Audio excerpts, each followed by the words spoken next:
So me, myself, knowing very well versed in credit, very well versed in loans, lending, credit scores, you name it, I was declined when I first applied for a mortgage. We've had this conversation over and over in the office. And one of the other things that we talk about a lot, and I want to get your perspective on, what do you think the biggest mistake that buyers make when they start the mortgage process? I know for me, I always want my buyers to shop it around. And yeah, that means I'm going to refer you to Michelle, but it's okay to shop with a bank. They're very different. I tell all my buyers these things. I don't have a benefit by selecting who you use as a lender.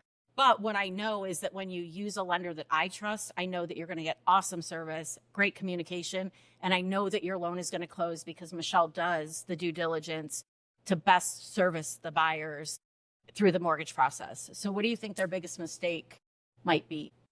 Not being forthright with all of the information. And that's a two-sided equation. So as a mortgage lender, I actually got into this industry.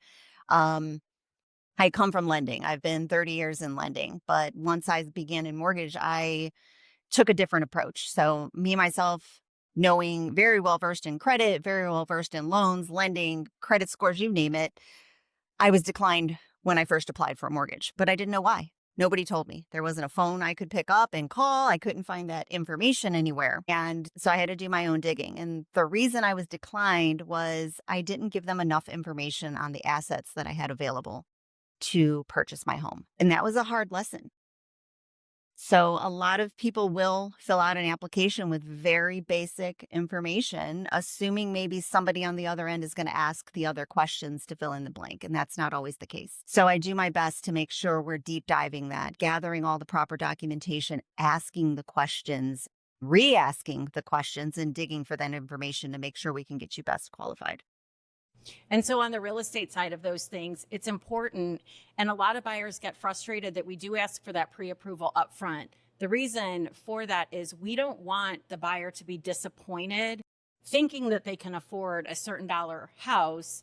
They've given bad information to lending and they come to me with a pre-approval that hasn't really been qualified. So it looks like they can afford it, but they might have fudged the information a little bit. I know that when I get a pre-approval from Michelle, she's verified income and she's had those conversations.